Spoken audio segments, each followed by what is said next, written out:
आनन्दमानन्दकरं प्रसन्नं ज्ञानस्वरूपं निजबोधरूपं योगेन्द्रमीड्यं भवरोगवैद्यं श्रीमद्गुरुं नित्यमहं नमामि।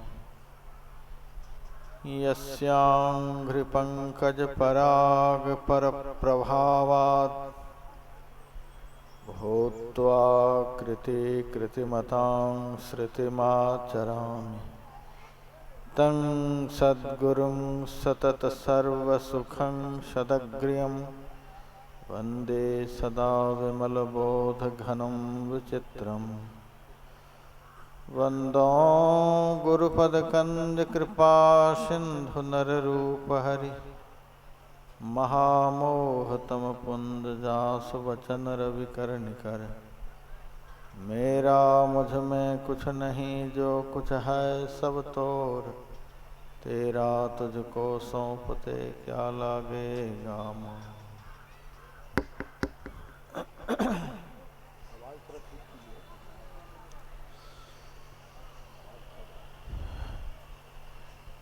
व्यक्ताव्यक्त स्वरूपाय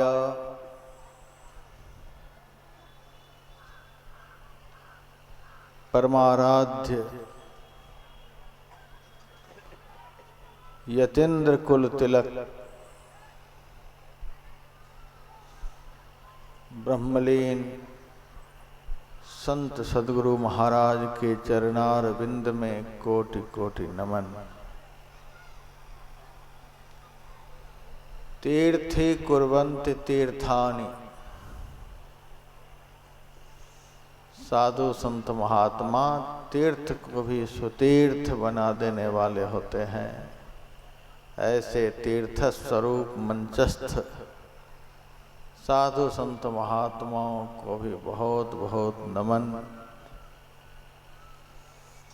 मानव जीवन का सबसे महत्वपूर्ण कर्म करने हेतु पधारे हुए सत्संग प्रेमी सज्जन वृंद, माताओं तथा बहनों,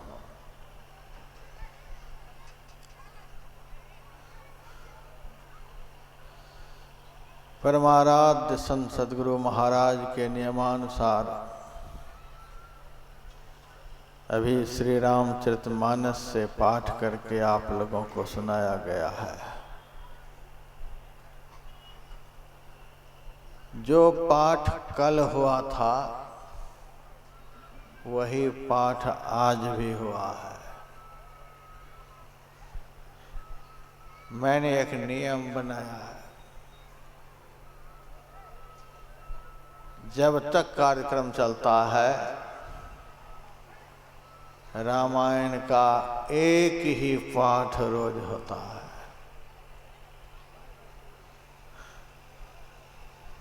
हवाई महल बनाने सब काम नहीं बनेगा। हवा घर में कुछ रुके भी तो ठंडक का अनुभव हो। कुछ भी तो चौपाइयाँ याद करके जाए। इसीलिए हमारे सत्संगी भाई बहनों को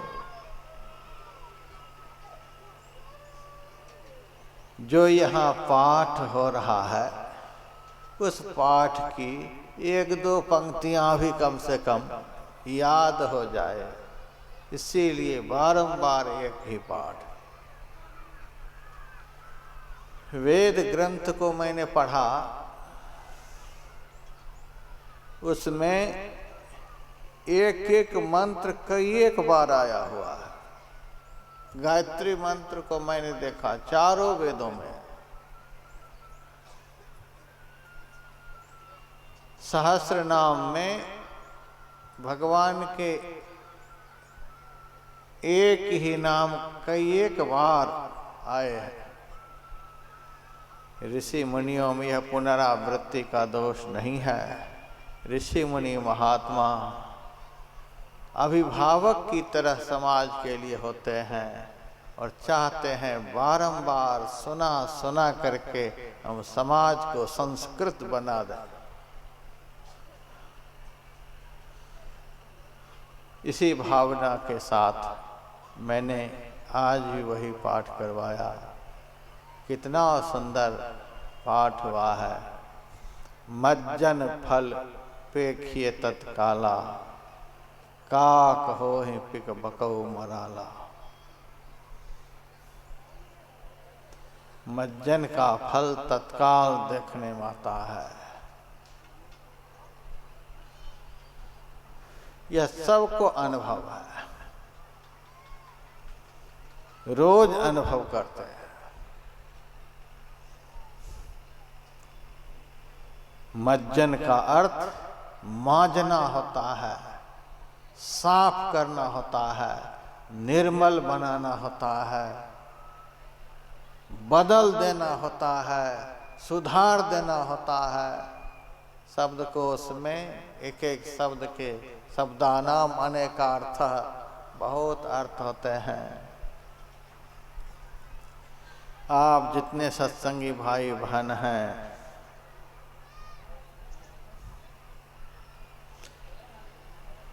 सब चाहते होंगे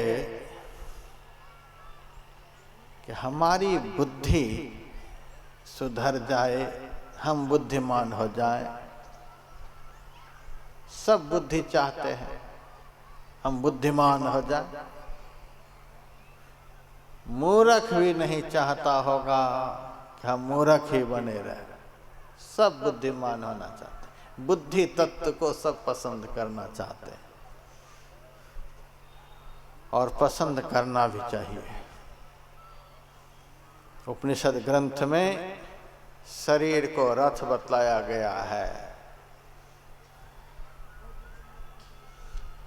इंद्रियों को घोड़े बतलाए गए हैं, मन को लगाम बतलाया गया है, आत्मा को रथी बतलाया गया है और बुद्धि को सारथी बतलाया गया। बुद्धिया सारथिना धीरा, बुद्धि सारथी है। हमारा जीवन का रथ सही दिशा में कौन लेकर के जाएगा? हम सही लक्ष्य की तरफ किसके सहारे आगे बढ़ेंगे?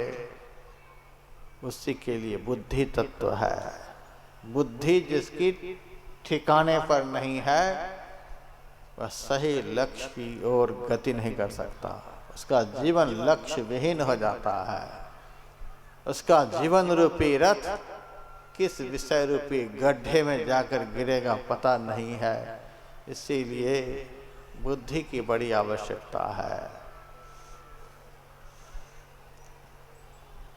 कुछ दिन पहले सरस्वती पूजा बिहार के लोगों ने बहुत धूमधाम से की है।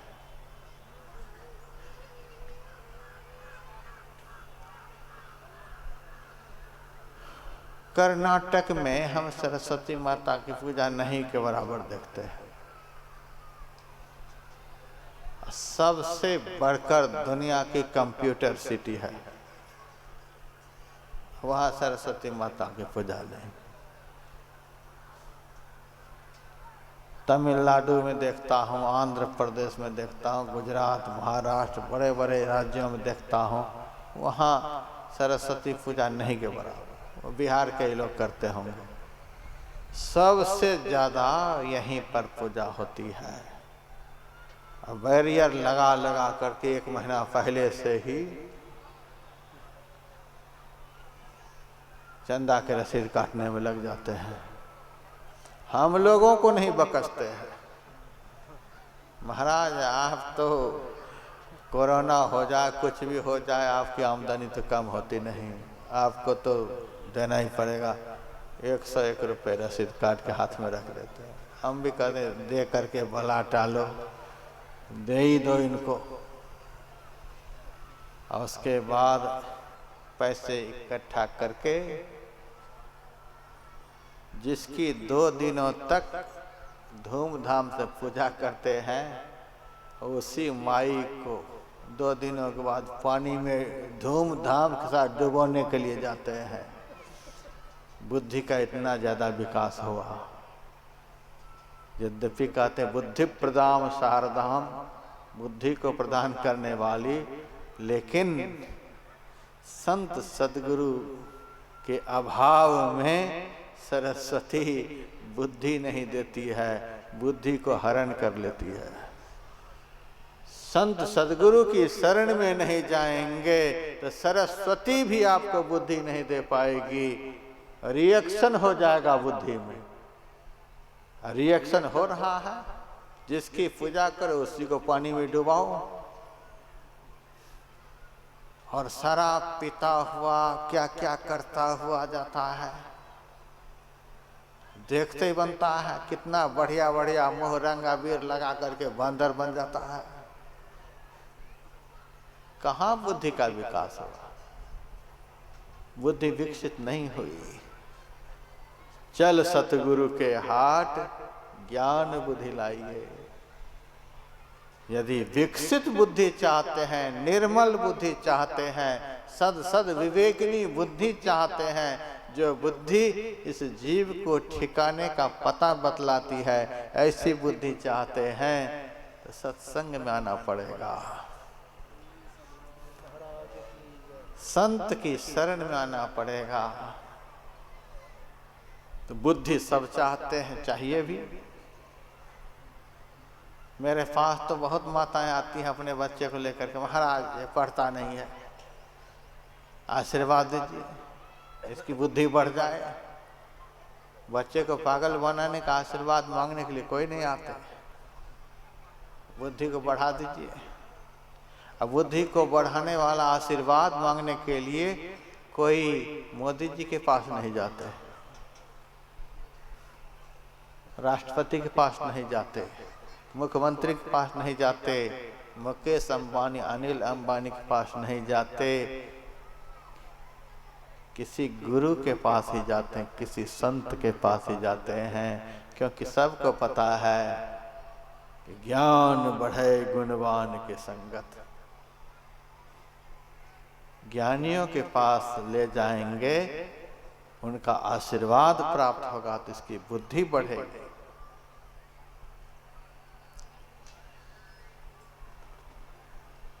तो सब अपनी भी बुद्धि को बढ़ाना चाहते हैं, अपने बच्चों की बुद्धि को भी बढ़ाना चाहते हैं, चाहिए भी। इसके लिए कहाँ जाना पड़ेगा, क्या करना पड़ेगा, विचार लीजिए। उसके बाद कीरति, अभी हमारे लाल बाबा से सुने मति, कीरति, गति आदि के विषय में। कीरति, कीर्ति कहते हैं यश। कीर्तिर यस्य स जीवति। संसार में जिसकी कीर्ति है वह सदैव जीवित है। मरने के बाद भी कीर्तिमान पुरुष चैतन्यवान होते हैं। जिसकी दुनिया में कीर्ति वह सदैव जीवित है। मरने पर भी उनकी कीर्ति खत्म नहीं होती है। और जिसकी अपकीर्ति हो गई वे जीते जी मर गए। मुंह दिखाने के लायक नहीं रहता है, छिप जाता है। कीर्तिमान पुरुष सदैव जीवित। नर हो न निराश करो मन को, कुछ काम करो, कुछ काम करो। और कुछ काम कैसा करो जिस काम के करने से जग में रहकर कुछ नाम करो। यह जन्म हुआ किस अर्थ हो, समझो जिसमें यह व्यर्थ न हो। ऐसा कुछ काम करके जाओ ताकि मरने के बाद भी लोग तुम्हारा नाम लिया करें। आज संत कबीर साहब शरीर में नहीं है, लेकिन हम लोग स्तुति गाते हैं।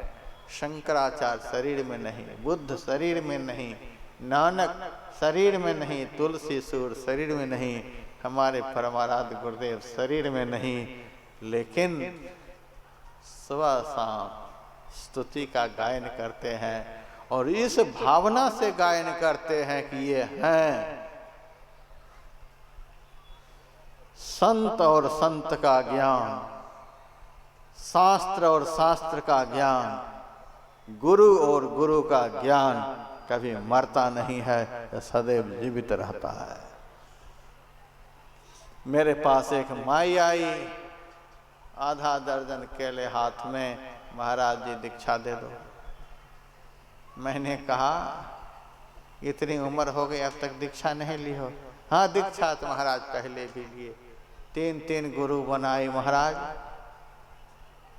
मैंने कहा जब 3 गुरु बनाई ली है तो फिर यहाँ आई है। तीनों गुरु जी मर गए। एक गुरु जी से दीक्षा ली, 2-3 साल रहे चले गए। फिर दूसरे को गुरु बनाई, वो भी 5 साल के बाद चले गए। तीसरे को बनाई, वो भी 7 साल के बाद चले गए। मैंने कहा मेरा नंबर लगाने के लिए आई हो। 2-4-5 साल में गुरु जा रहे हैं और चेले बदल रहे हैं। ऐसा भी कहीं होता है? गुरु मर गए, गुरु मरते हैं। हाँ जो आजकल जेल में हैं ऐसे गुरु तो जिंदा हो चाहे मरे हुए हों, कोई बात नहीं, लेकिन पहुँचे हुए सदगुरु, पहुँचे हुए संत कभी मरते नहीं हैं। परम संत बाबा देवी साहब का शरीर पूरा हुआ सन 1919 ईस्वी की 19 जनवरी को, और गुरु महाराज ने पदावली की रचना की 1940 ईस्वी में। 21 साल के बाद तो भी पदावली में गुरु महाराज ने लिखा है, जागृत जिंदा सतगुरु जग में सब जिनको कर जोरा रे, बाबा सतगुरु देवी साहब जा पद को में ही चेहरा रे। दूसरे भजन में परगट सतगुरु जग में विराज। गुरु महाराज को परम संत बाबा साहब सदैव विद्यमान नजर आते थे। हमारे बाबा साहब हैं तो कीर्तिमान पुरुष जो होते हैं वर्तमान काल में ही होते हैं। राष्ट्रपति की कुर्सी जब हिल जाती है तो नाम में भूत लग जाता है, भूतपूर्व राष्ट्रपति। प्रधानमंत्री की कुर्सी हिल जाती है तो नाम में भूत लग जाता है, भूतपूर्व प्रधानमंत्री। डीएम की कुर्सी भी हिल जाती है तो नाम में भूत लग जाता है, भूतपूर्व डीएम। संसार के जितने भी पद हैं कुर्सी हिलती है और नाम में भूत लग जाता है, लेकिन संत सदगुरु ये महापुरुष हैं और ऐसे कर्म को करके ऐसे पद को प्राप्त किए हुए होते हैं, शरीर में नहीं रहने पर भी उनके नाम में भूत शब्द का प्रयोग नहीं होता है। आज तक किसी ने कहा कि भूतपूर्व ध्रुव जी, भूतपूर्व प्रहलाद, भूतपूर्व नानक, भूतपूर्व कबीर, भूतपूर्व संत सदगुरु महर्षि में ही परमहंस जी महाराज, जो जीते जी मनुष्यत्व को मिटा करके भूत बन चुका है, उसी को लगता है कि गुरु महाराज शरीर में नहीं है। ऐसे तो बोलेंगे ही, ऐसे की बात सत्संग में नहीं होती है। संत महापुरुषों के नाम में कभी भी ऐसे शब्द का प्रयोग नहीं होता कि भूतपूर्व ये संत, भूतपूर्व ये गुरु जी।